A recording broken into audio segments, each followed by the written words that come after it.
Students okay, ఈరోజు second year వాళ్ళది fourth sem continuation చెప్దాం. కంటిన్యూషన్లో మనం థర్మోడైనమిక్స్ గురించి నేర్చుకున్నాం. థర్మోడైనమిక్స్లో మనం ఉష్ణగతిక శాస్త్రంలో ఉన్న కార్నాట్ ఇంజిన్ గురించి, కార్నాట్ ఇంజిన్ తర్వాత కార్నాట్ థియరం గురించి నేర్చుకున్నాం. సెకండ్ లా ఆఫ్ థర్మోడైనమిక్స్ గురించి కూడా నేర్చుకున్నాం. నెక్స్ట్ కంటిన్యూషన్లో మనం నేర్చుకోబోయే కాన్సెప్ట్ ఏంటంటే most important concept entropy.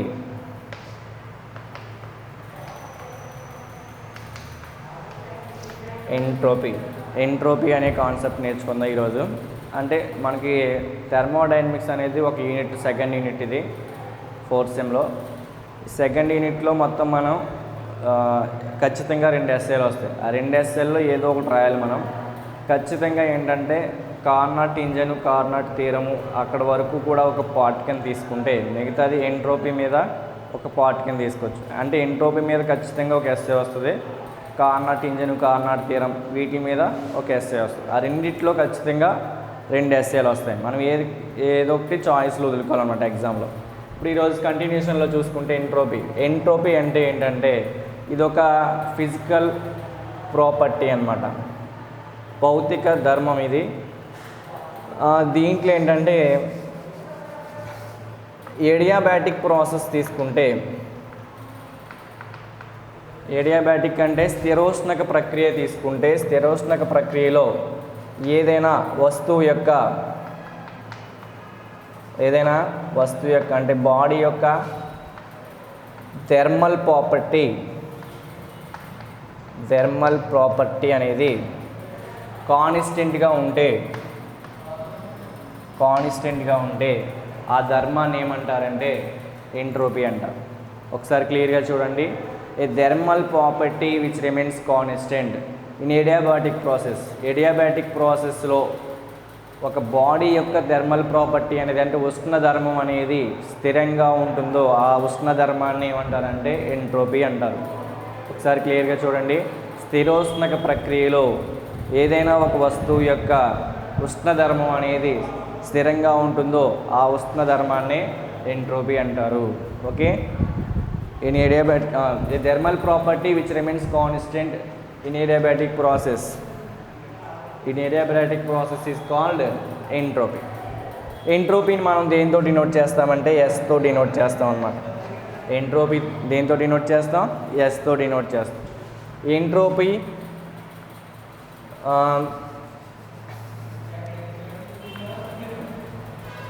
Entropy అనేది ఏంటంటే క్లాసియస్ అనే సైంటిస్టు దీని గురించి ఎక్స్ప్లెయిన్ చేయడం జరిగింది. ఈ పదం ఏంటంటే గ్రీక్ వర్డ్ ఇది. ఎంట్రోపీ అనేది ఏంటి? గ్రీక్ వర్డ్ అనమాట. ఎంట్రోపీ గురించి నేర్చుకుంటే ఇంట్రడక్షన్ ఇది. ఎంట్రోపీ యొక్క ఫిజికల్ సిగ్నిఫికెన్స్ ఏంటి?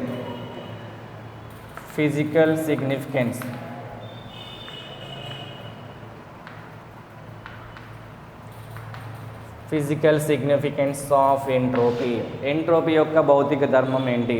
భౌతిక ప్రాముఖ్యత ఏంటి?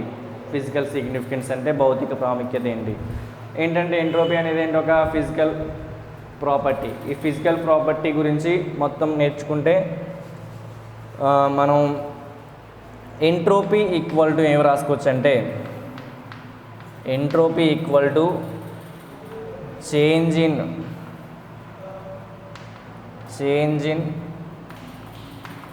హీట్ బై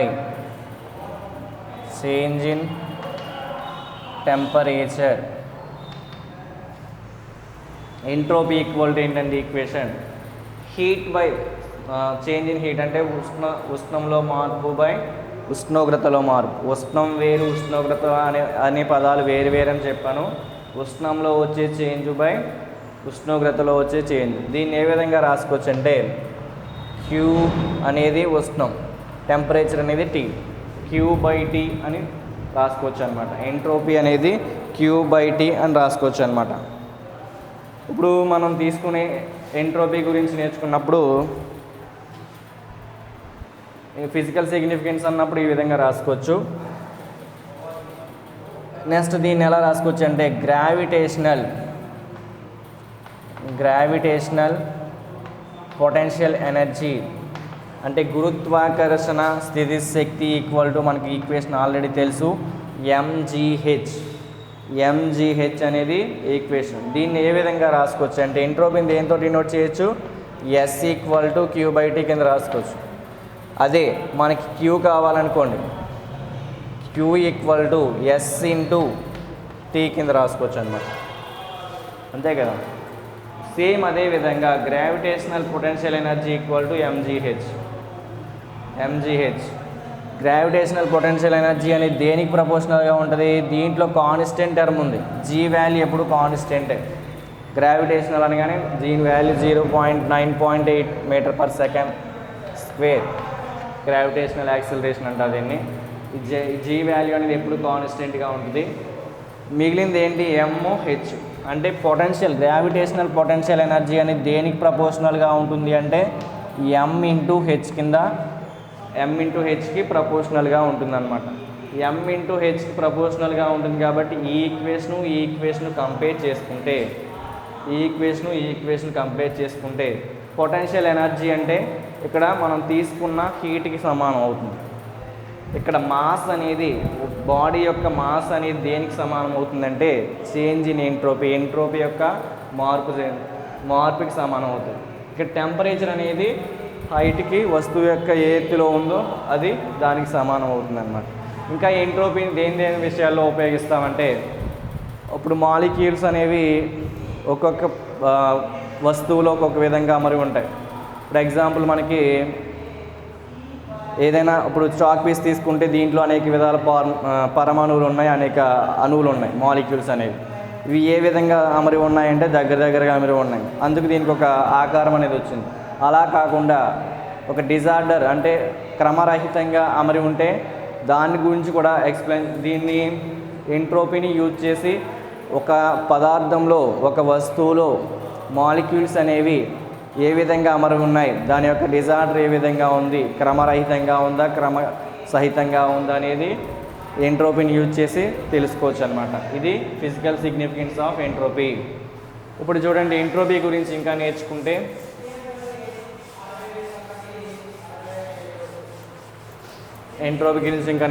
ఇప్పుడు ఏంటంటే T1, T2, T3 and so on and temperatures కలిగిన ఒక ఎగ్జాంపుల్ 3 తీసుకున్నాం ప్రజెంట్. ఈ మూడిట్లని తీసుకుని, ఈ మూడిట్లు ఏంటంటే isothermal temperatures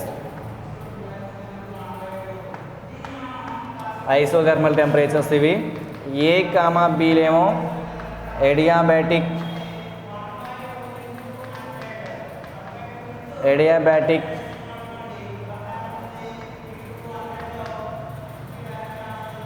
adiabatic values, adiabatic ప్రాసెస్లో ఉండే వాల్యూస్ అన్నమాట. ఈ మూడింటిని ఐసోథర్మల్ టెంపరేచర్స్ ఇవి, ఎడియాబాటిక్ టెంపరేచర్స్ ఇవి. ఇప్పుడు ఈ రెండింటిని ఎలా తీసుకున్నామంటే రెండింటికి ఒక గ్రాఫ్ గీసుకుంటే దీన్నేమో ప్రెజర్, ఇక్కడ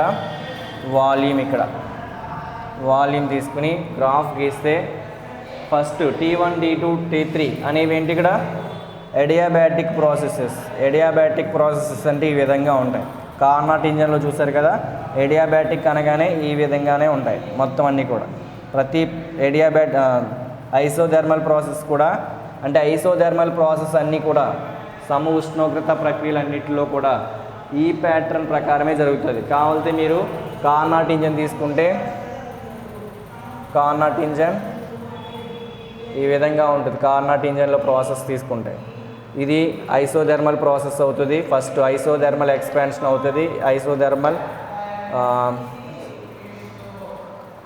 కంప్రెషన్ అవుతుంది. ఐసోథర్మల్ ఎక్స్పాన్షన్ ఈ రెండు కూడా ఏమవుతాయి, ఎడియాబాటిక్ ప్రాసెస్ అవుతాయి.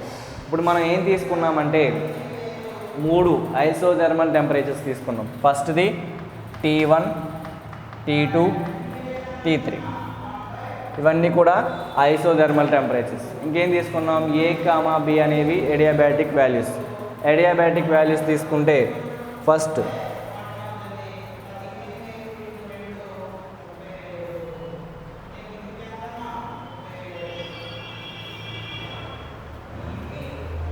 ఎడియాబాటిక్ ప్రాసెస్ అంటే ఏ, బి అనమాట. ఇవి రెండు కూడా ఖండించుకున్న పాయింట్స్ ఉన్నాయి కదా, ఈ పాయింట్స్ అంటే మనం అక్కడ ఏబిసిడి అని అనుకున్నాం ప్యాటర్న్స్. దీంట్లో స్మాల్ ఏ, బి, సి, డి, ఈ, ఎఫ్ అనుకున్నాం. ఇలా అనుకుంటే మనకి ఏమొచ్చిందంటే ఏబిసిడి, ఈఎఫ్ అనేవి ఒక కార్నాట్ ఇంజన్స్లో వచ్చే ప్రాసెస్. అంటే ఇలాంటి ఒక కార్నాట్ ద్విగత యంత్రం ఫామ్ అయింది. ఇది కూడా కార్నాట్ ద్విగత యంత్రం ఫామ్ అయింది. ఫస్ట్ మనం ఏం చేస్తున్నామంటే దీంట్లో ఏ విధంగా చేస్తున్నామంటే ఫస్ట్ ఏబిసిడి అంటే ఇవి రెండు ఖండించుకున్నవి ఏంటి, ఏబిసిడి, ఈఎఫ్ అనే బిందువుల దగ్గర ఖండించుకున్నాయి ఫస్ట్. ఇప్పుడు ఏబిసిడి అనేది ఏమవుద్ది, ఒక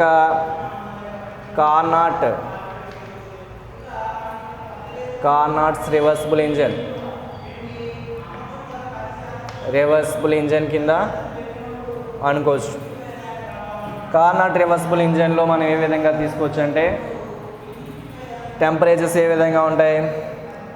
ఫస్ట్ ఐసోథర్మల్ ప్రాసెస్లో తీసుకుంటే ఐసోథర్మల్ ప్రాసెస్లో మనం టెంపరేచర్ ఎంత ఉంది, ఇక్కడ T1 కింద ఉంది. T1 కింద ఉండడానికి మనం ఫస్ట్ ఐసోథర్మల్ ఎక్స్పాన్షన్ అంటే కార్నాట్ ఇంజన్ గుర్తుండాలి. మొత్తం ప్రాసెస్ అంతా కార్నాట్ ఇంజన్లో 4 భాగాలు ఉంటాయి. First isothermal expansion, adiabatic expansion, isothermal compression, adiabatic compression. Isothermal ఎక్స్పాన్షన్లో మనం ఫస్ట్ సిలిండర్ని దేని మీద పెడతాం, ఫస్ట్ సోర్స్ మీద పెడతాం. సోర్స్ మీద పెట్టగానే టెంపరేచర్ T1 కిందే ఉండడం కోసం ఏం అవుతుందంటే ఇక్కడ సోర్స్ నుంచి కొంత వస్తువుని తీసుకోవడం జరుగుతుంది. తీసుకున్న వస్తువు ఏంటంటే ఇక్కడ Q1 అనుకోండి. ఫస్ట్ మనం తీసుకున్న సోర్స్ దగ్గర నుంచి తీసుకున్నది Q1 అనుకుంటే నెక్స్ట్ ఐసోథర్మల్ కంప్రెషన్లో ఏం జరుగుతుంది, సోర్స్ తీసేసి సింక్ పెట్టడం జరుగుతుంది. అక్కడ T1 వరకు ఉన్న టెంపరేచర్ ఒకేసారి T2 వరకు తగ్గిపోయిన తర్వాత T2 వరకు తగ్గిపోవడానికి మన టెంపరేచర్ ఉష్ణాన్ని దాంట్లో ఎగస్ట్రాగా ఉన్న ఉష్ణాన్ని అంటే T2 కిందే కంటిన్యూ, ఇక్కడ T2 కాబట్టి ఇక్కడ T2 ఇవ్వాలి. ఐసోథర్మల్ కంప్రెషన్లో ఇక్కడికి వచ్చినప్పటికి T2 కింద చేంజ్ అయిపోద్ది ఎడియాబాటిక్ ఎక్స్పాన్షన్లో. ఈ ప్రాసెస్లో అంటే ఐసోథర్మల్ కంప్రెషన్లో ఎప్పుడు కూడా టెంపరేచర్ ఎప్పుడు కూడా కాన్స్టెంట్గా ఉండాలి. ఆల్రెడీ T2 వరకు ఉంది కాబట్టి T2 వరకే ఉండాలి. దానికోసం ఏంటంటే కంప్రెషన్ అంటే కిందకి నొక్కడం జరుగుతుంది పిస్టన్. అందువల్ల ఏమవుతుందంటే దీంట్లో టెంపరేచర్ T2 కంటే ఎక్కువ పెరిగిపోయిన ఉష్ణాన్ని ఏం చేస్తుందంటే ఇక్కడ సింక్కి ఇచ్చేయడం జరుగుతుంది అనమాట. సింక్కి ఇచ్చేయడం ఎంత ఇచ్చేసిందంటే ఉష్ణాన్ని Q2 అనుకోండి. ఓకేనా. ఫస్ట్ సోర్స్ నుంచి తీసుకున్న ఉష్ణం ఏమో Q1 అనుకుంటే సింక్కి ఇచ్చేసిన దాన్ని Q2 అనుకోండి. ఇప్పుడు దీంట్లో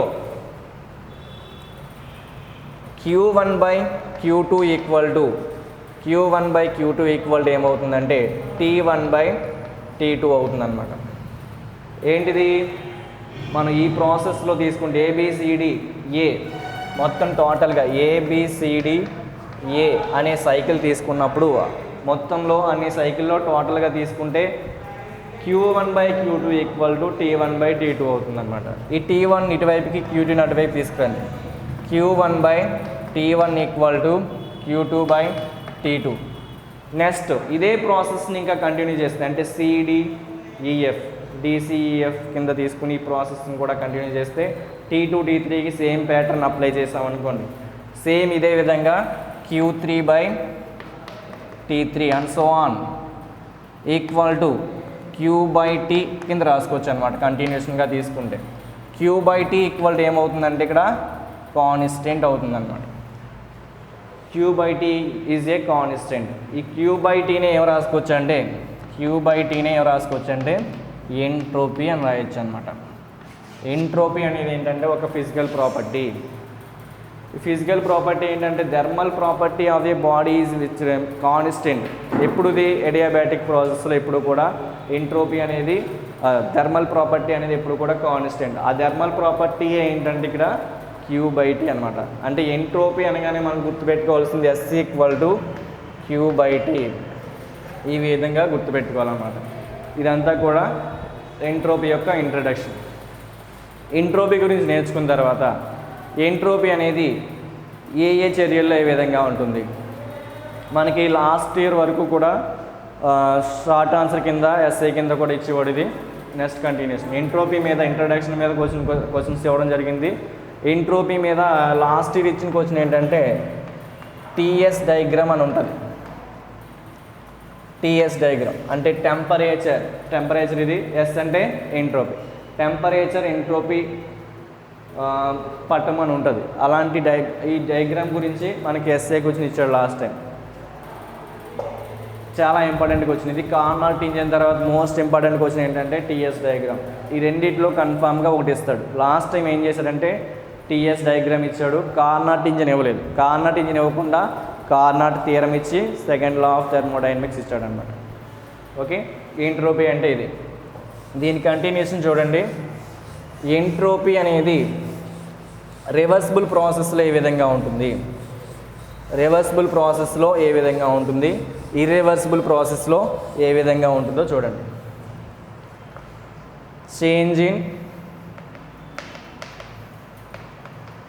change in entropy in reversible process. Entropy change in reversible process. Reversible process అంటే మనం ఏమనొచ్చు తెలుగులో ద్విగత ప్రక్రియ లేదా ఉత్క్రమణీయ ప్రక్రియ. ద్విగత ప్రక్రియ లేదా ఉత్క్రమణీయ ప్రక్రియ. తెలుగు మీడియం వల్ల ఎలా రాసుకోవచ్చు అంటే ఉత్క్రమణీయ ప్రక్రియలో ఎంట్రోపీ యొక్క మార్పు అని రాసుకోవచ్చు. ఉత్క్రమణీయ అంటే రివర్సిబుల్ ప్రాసెస్. రివర్సిబుల్ ప్రాసెస్ అంటే మొత్తం టోటల్గా జరుగుతుంది. కార్నాట్ ఇంజన్లో ఏ విధంగా జరుగుతుందో ఆ విధంగా జరుగుతుంది. అంటే మనం ఏం చేస్తున్నాం, కార్నాట్ ఇంజన్లో ఫస్ట్ ఏ అనే పాయింట్ దగ్గర స్టార్ట్ అవుతుంది ఐసోథర్మల్ ఎక్స్పాన్షన్ ఏబి. మొత్తం దాంట్లో మనం ఫస్ట్ తీసుకుంటే ఐసోథర్మల్ ఎక్స్పాన్షన్. కార్నాట్ ఇంజన్నే తీసుకోవచ్చు ఎగ్జాంపుల్ కింద. అది ఒక రివర్సిబుల్ ఇంజన్ కాబట్టి దాన్నే ఎగ్జాంపుల్ కింద తీసుకుని ఎంట్రోపీని ఎక్స్ప్లెయిన్ చేయొచ్చు. అంటే రివర్సిబుల్ ప్రాసెస్లో ఎంట్రోపీ ఏ విధంగా చేంజ్ అవుతుంది. Isothermal expansion. ఐసోథర్మల్ ఎక్స్పాన్షన్ అంటే సమ ఉష్ణోగ్రత వ్యాకోచం. దాన్ని మనం దేంతో కంపేర్ చేసామంటే ఏబీతో డినోట్ చేసాం. ఐసోథర్మల్ ఎక్స్పాన్షన్ ఏబీతో డినోట్ చేసినప్పుడు ఫస్ట్ మనకి అక్కడ ఐసోథర్మల్ ఎక్స్పాన్షన్ ఏం జరుగుతుందంటే Q1 అనే ఉష్ణాన్ని సోర్స్ నుంచి తీసుకోవడం జరుగుతుంది ఐసోథర్మల్ ఎక్స్పాన్షన్లో. అంటే దీంట్లో ఉష్ణం అనేది టెంపరేచర్ అనేది ఫస్ట్ T1 కింద ఉంటుంది. ఉష్ణం అనేది ఎంత తీసుకుంటుంది, టెంపరేచర్ ఏమో T1 కింద ఉంటుంది.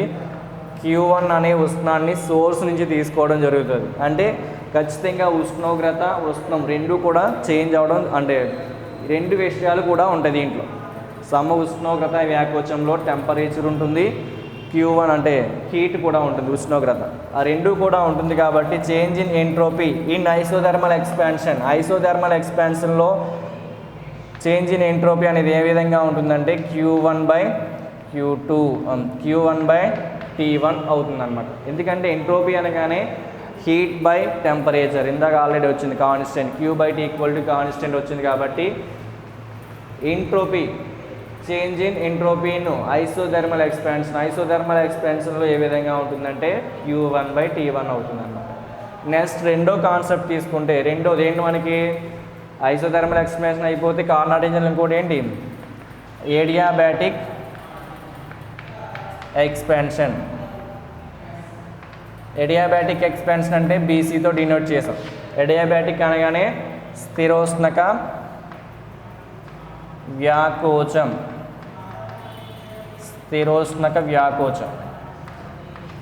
దీంట్లో ఏ విధంగా చేస్తాం, ఫస్ట్ సిలిండర్ని సోర్స్ నుంచి పక్కన పెట్టేసి ఇన్సులేటింగ్ స్టాండ్ మీద పెట్టడం జరుగుతుంది. ఇన్సులేటింగ్ స్టాండ్ అంటే దాని నుంచి ఉష్ణం తీసుకోవడం కానీ విడుదల చేయడం కానీ అసలు జరగదు. అందువల్ల ఏంటంటే ఎడియాబాటిక్ ప్రాసెస్ అని కానీ మీకు ఐసోథర్మల్ ప్రాసెస్ అన్నా ఎడియాబాటిక్ ప్రాసెస్ అన్నా ఫస్ట్ మీకు స్టార్టింగ్లోనే ఇంట్రడక్షన్లోనే చెప్పాను. ఐసోథర్మల్ ప్రాసెస్ అనగానే టెంపరేచర్ ఎప్పుడు కూడా కాన్స్టెంట్గా ఉండాలి. ఎడియాబాటిక్ ప్రాసెస్ అనగానే హీట్ అనేది బయటికి ఇవ్వడం కానీ తీసుకోవడం కానీ జరగకూడదు. ఆ రెండు పాయింట్లు గుర్తుపెట్టుకుంటే మొత్తం థర్మోడైనమిక్స్ అంతా కూడా దాని మీదే డిపెండ్ అవుతుంది మొత్తం. జాగ్రత్తగా చూడండి. అడియాబాటిక్ ఎక్స్పాన్షన్ అనగానే మనం సోర్స్ తీసేసి ఇన్సులేటింగ్ స్టాండ్ పెట్టడం జరుగుతుంది. ఇన్సులేటింగ్ స్టాండ్ పెట్టగానే ఏమవుతుంది, అక్కడ ఉష్ణం అనేది ట్రాన్స్ఫరేషన్ జరగదు కాబట్టి ఉష్ణం అనేది ట్రాన్స్ఫర్ జరగదు కాబట్టి చేంజ్ ఇన్ ఎంట్రోపీ అంటే S = 0 అయిపోతుంది. అడియాబాటిక్ ఎక్స్పాన్షన్లో అనేది ఎంట్రోపీ అనేది ఉండదన్నమాట. అలాగే మూడోది ఏంటి మనకి, ఐసోథెర్మల్ కంప్రెషన్. ఐసోథెర్మల్ కంప్రెషన్ అంటే సమ ఉష్ణోగ్రత సంకోచం. దేన్ని డినోట్ చేస్తుంది, ఇది సిడిని డినోట్ చేస్తుంది. సిడిలో ఏం చేస్తున్నాం, ఐసోథెర్మల్ కంప్రెషన్లో కంప్రెషన్ అనగానే పిస్టన్ని కిందకి మూవ్ చేస్తాం. పిస్టన్ కిందకి మూవ్ చేయగానే టెంపరేచర్ అనేది ఇంక్రీజ్ అవుతుంది, అంటే ఉష్ణం అనేది పెరిగింది. ఉష్ణం పెరిగింది కాబట్టి ఉష్ణం ఐసోథెర్మల్ ప్రాసెస్లో ఇప్పుడు కూడా టెంపరేచర్ కాన్స్టెంట్గా ఉండాలి కాబట్టి ఆ ఉష్ణం అనేది సింక్ ఇచ్చేయడం జరుగుతుంది. ఆ ఇచ్చేసిన ఉష్ణం ఎంత అంటే Q2 అనుకుంటే టెంపరేచర్ ఎంత ఉంది ఇక్కడ ఐసోథెర్మల్ కంప్రెషన్కి వచ్చినప్పటికీ T2కి చేంజ్ అయిపోతుంది. ఎందుకంటే అడియాబాటిక్ ఎక్స్పాన్షన్లో ఇలా ఎక్స్పాండ్ చేస్తూ పోతే అక్కడ టెంపరేచర్ అనేది తగ్గిపోతుంది. అది ఎంత తగ్గిపోతుంది అంటే T1 నుంచి T2కి చేంజ్ అయిపోతుంది. T2కి చేంజ్ అయిపోయిన తర్వాత ఐసోథెర్మల్ కంప్రెషన్ అనే ప్రాసెస్ జరుగుతుంది. ఇది జరిగినప్పుడు టెంపరేచర్ T2 కిందే ఉండాలి, ఎందుకంటే ఐసోథెర్మల్ ప్రాసెస్ కాబట్టి. అందువలన సింక్కి ఇచ్చేయడం జరుగుతుంది, ఎందుకంటే కంప్రెషన్ చేసినప్పుడు ఉష్ణోగ్రత పెరుగుతుంది. ఉష్ణోగ్రత పెరిగింది అంటే ఉష్ణం అనేది ఎగస్ట్రాగా ఉంది, ఆ ఉష్ణాన్ని ఇచ్చేస్తుంది. ఎక్కడికి ఇచ్చేస్తుంది అంటే సింక్కి ఇచ్చేస్తుంది. అంటే change in entropy in isothermal compression అంటే S = Q2/T2 అవుతుందన్నమాట. ఓకేనా. నెక్స్ట్ 4th వన్ చూడండి, అడియాబాటిక్ కంప్రెషన్. అడియాబాటిక్ కంప్రెషన్ అంటే DA. మనకు R0 ఇంజన్ గుర్తుండాలి మొత్తం అన్నిటికీ కూడా ప్రాసెస్. అడియాబాటిక్ కంప్రెషన్లో DA ఇక్కడ ఏంటి, సింక్ నుంచి తీసేసి మళ్ళీ ఇన్సులేటింగ్ స్టాండ్. అడియాబాటిక్ ప్రాసెస్ అనగానే హీట్ అనేది ట్రాన్స్ఫర్మేషన్ జరగకూడదు, ఖచ్చితంగా జరగకూడదు కాబట్టి కంప్రెషన్ అనగానే మళ్ళీ కిందకి నొక్కుతాం పిస్టన్. నొక్కగానే ఏమవుతుందంటే T2 అనే టెంపరేచర్ అనేది T1 కింద చేంజ్ అవుతుంది. టెంపరేచర్ మాత్రం మారుతుంది కానీ హీట్ మాత్రం ట్రాన్స్ఫర్మేషన్ జరగకూడదు. జరగకుండా ఉండాలంటే ఖచ్చితంగా ఇన్సులేటింగ్ స్టాండ్ పెట్టడం జరుగుతుంది కాబట్టి హీట్ అనేది ట్రాన్స్ఫర్మేషన్ జరగలేదు కాబట్టి S అనేది ఇక్కడ 0 అయిపోతుంది. S అనేది ఏంటి ఇక్కడ ఎంట్రోపీ అనేది Q/T కాబట్టి ఇక్కడ టెంపరేచరు హీట్ అనేది ట్రాన్స్ఫర్ అవ్వడం జరగదు కాబట్టి అడియాబాటిక్ కంప్రెషన్లో ఎంట్రోపీ అనేది 0.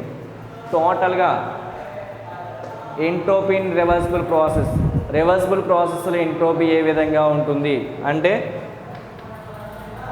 ఫస్ట్ ఏంటి, Q1/T1 = Q2/T2 అవుతుందన్నమాట. రెండు కూడా ఈక్వల్ అవుతాయి. ఎప్పుడు ఇది కెల్విన్ స్కేల్ ఆఫ్ టెంపరేచర్ అనే ఒక రూల్ తీసుకుంటే కెల్విన్ స్కేల్ ఆఫ్ టెంపరేచర్ అంటే కెల్విన్ అనేవాడు ఒక ఉష్ణోగ్రత స్కేల్ని రూపొందించడం జరిగింది. అవి దాని ప్రకారం ఏంటంటే Q1/T1 = Q2/T2 అనేది ఈక్వల్. ఇది మనకి సిలబస్లో లేదు కాబట్టి చెప్పడం జరగట్లేదు, ఓన్లీ ఆ రూల్ మాత్రం తీసుకుంటే సరిపోతుంది. మొత్తం టోటల్గా ΔS = అడియాబాటిక్ రివర్సిబుల్ ప్రాసెస్లో ఎంట్రోపీ చేంజ్ అంటే Q1/T1 - Q2/T2 అవుతుందన్నమాట. కానీ కెల్విన్ స్కేల్ ఆఫ్ టెంపరేచర్ ప్రకారం ఏంటి, Q1/T1 = Q2/T2 కాబట్టి ఇవి రెండు ఈక్వల్ కాబట్టి ఏమవుతుంది, ఒక దాంట్లోంచి ఒకటి తీసేస్తే 0 అయిపోతుంది అనమాట. అంటే ΔS = 0 అవుతుంది. దేంట్లో, రివర్సిబుల్ ప్రాసెస్లో ఎంట్రోపీ అనేది 0 అవుతుంది అనమాట. Change in entropy in reversible process అనగానే ఫస్ట్ ఐసోథెర్మల్ ఎక్స్పాన్షన్లో Q1/T1 వచ్చింది, ఇదేమో 0, ఇదేమో Q2/T2, ఇది 0 వచ్చింది. మొత్తం టోటల్గా resultant change in entropy in reversible process అంటే ΔS = Q1/T1 - Q2/T2 అవుతుంది. మనకి దీంట్లోంచి వచ్చిందాన్ని దాన్ని తీసేస్తే టోటల్గా చేంజ్ ఇన్ ఎంట్రోపీ వస్తుంది. ఈ రెండు ఈక్వల్ అవుతాయి కాబట్టి కెల్విన్ స్కేల్ ఆఫ్ టెంపరేచర్ ప్రకారం ఒక దాంట్లోంచి ఒకటి అంటే రెండు సమానం కాబట్టి ఒక దాంట్లోంచి ఒకటి తీసేస్తే 0 అనమాట. అంటే మొత్తం టోటల్గా రివర్సిబుల్ ప్రాసెస్లో ఎంట్రోపీ అనేది 0. ఓకే. నెక్స్ట్ అదే కాన్సెప్ట్ని ఇర్రివర్సిబుల్ ప్రాసెస్ కింద అప్లై చేయండి. ఇర్రివర్సిబుల్ ప్రాసెస్ అద్వికత అనుత్క్రమణీయ ప్రక్రియ. Change in entropy in irreversible process. Irreversible ప్రాసెస్లో ఎంట్రోపీ ఏ విధంగా చేంజ్ అవుతుంది, దాని వాల్యూ ఏ విధంగా ఉంటుంది అది ఫైండ్ అవుట్ చేయాలి. Change in entropy in irreversible process. Already reversible ప్రాసెస్లో ఎంట్రోపీ ఏ విధంగా ఉంటుందో ఫైండ్ అవుట్ చేసి ఎంత వచ్చింది, 0 వచ్చింది. ఇది ఇర్రివర్సిబుల్ ప్రాసెస్లో ఏ విధంగా ఉంటుంది. ఇర్రివర్సిబుల్ ప్రాసెస్ అంటే మనం ఓన్లీ జస్ట్ ఒక వైపు నుంచి ఇంకో వైపు మాత్రమే జరుగుతుంది, అదే రివర్స్లో జరగదు వర్క్ అనేది. దీంట్లో ఏ విధంగా ఉంటుందో చూడండి. ఫస్ట్ ఇర్రివర్సిబుల్ ప్రాసెస్లో ఐసోథర్మల్ ఎక్స్పాన్షన్ జరిగింది అనుకోండి. ఐసోథర్మల్ ఎక్స్పాన్షన్ తీసుకుంటే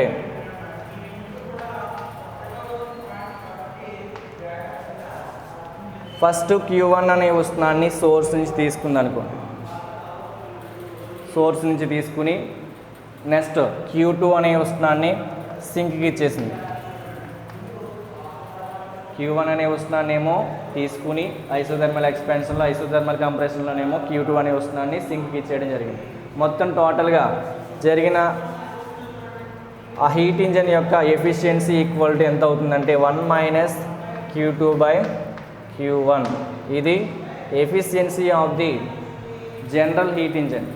ఇర్రివర్సిబుల్ ఇంజన్ యొక్క ఇర్రివర్సిబుల్ ప్రాసెస్లో జరిగే హీట్ ఇంజన్ యొక్క ఎఫిషియన్సీ అంటే దక్షతకి ఫార్ములా ఏంటంటే 1 - Q2/Q1 అవుతుంది.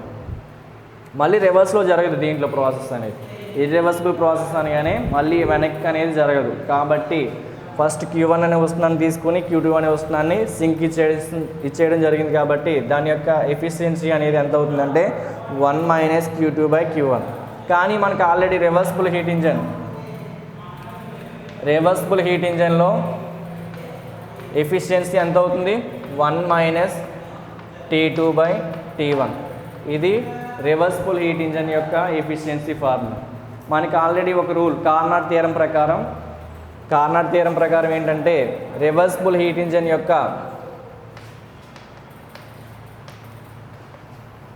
ఎఫిషియన్సీ అనేది మిగిలిన ఏ హీట్ ఇంజన్ యొక్క ఎఫిషియన్సీ కంటే ఎక్కువగా ఉంటుందన్నమాట.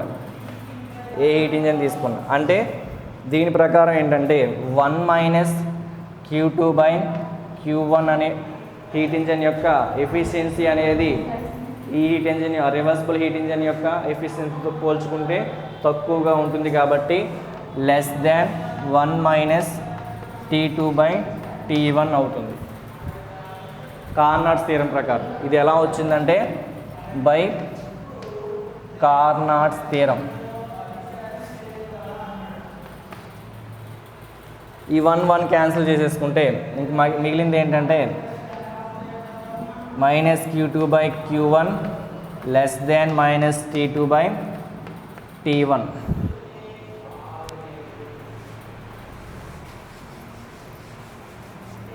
నెక్స్ట్ కంటిన్యూషన్ చూడండి. మైనస్ ఉన్నాయి కాబట్టి less than symbol greater than అయిపోతుంది. Q2/Q1 గ్రేటర్ దెన్ T2/T1 అవుతుంది. సేమ్ ఇదే ప్యాటర్న్ని T2ని ఇటువైపుకి Q1 అటువైపు తీసుకోండి.